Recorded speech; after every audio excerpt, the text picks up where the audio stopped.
la poule F.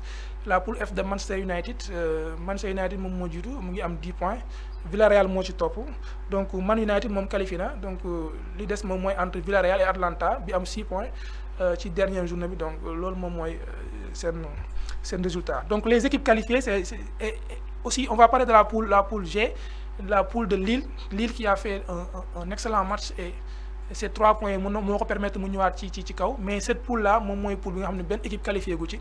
Dernière journée bi ku ne mën na qualifier entre Lille et Salzbourg, Séville aussi, ñoom ñëpp mën nañ qualifier. Donc loolu moom mooy les poules. Donc les équipes qualifiées, c'est l'Ajax, le Bayern, le Chelsea, Inter, Juve, Liverpool, City, Man United, PSG, Real Madrid et Sporting. Donc voilà les équipes qui sont qualifiées en attendant la dernière journée.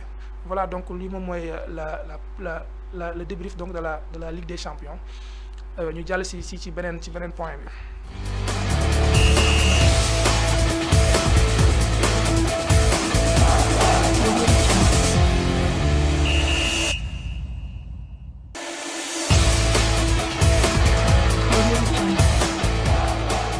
Voilà, léegi dañuy ñëw nag on va parler de la Ligue 1 sénégalaise.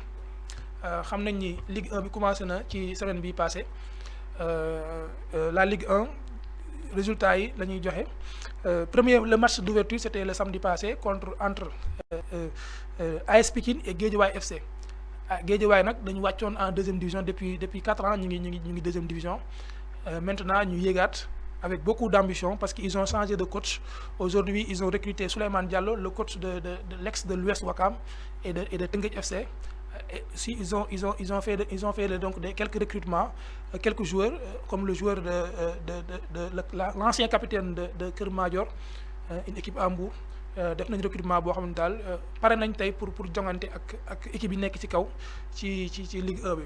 Ligue 1 Sénégal ak Ligue 2 comme ni ma koy waxee rek ñoom niveau bi benn la nga jógee Ligue 1 wala nga nekk Ligue 2 c'est la même chose. Gis nañ ba tey équipe jógee Ligue 2 ñëw jël championnat, gis nañ ko ci Génération Foot, gis nañ ko ci Jàmbaar, gis nañ ko ci AS Douane. Donc équipe yi dañuy jógee deuxième division ñëw première division jël championnat bi, donc mën nañ donc am yaakaar ni Guédiawaye FC ren di dina def saison bu baax ak recrutement bi. Alors donc cette journée démarrée avec le derby de la banlieue entre l'AS Pikine et Guédiawaye FC.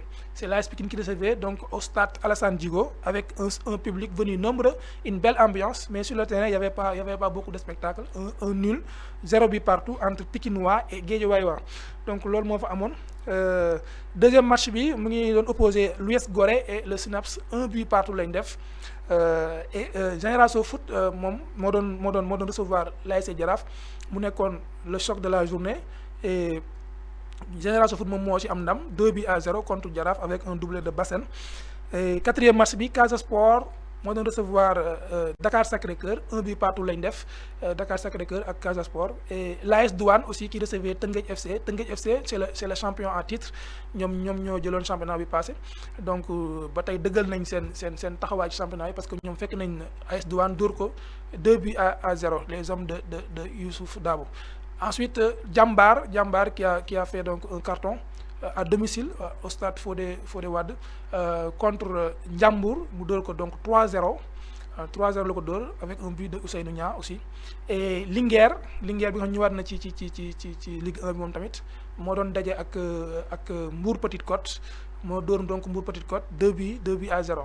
loolu moom mooy les résultats de cette journée.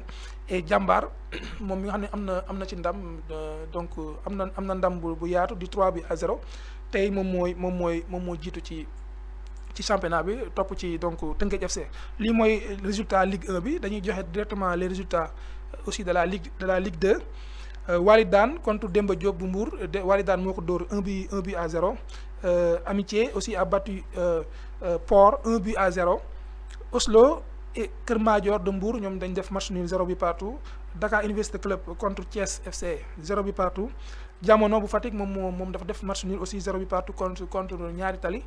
Et Stade de Mbour moom moo dóor, donc Stade de Mbour dafa wàcc ci deuxième division bi, moom moo dóor US Ouakam. Donc fii match la boo xamante ni match de réconciliation lañ koy wooyee parce que ñu ngi fàttali ko en 2017 la finale de la Coupe du Sénégal qui opposait ces deux équipes incident yi fa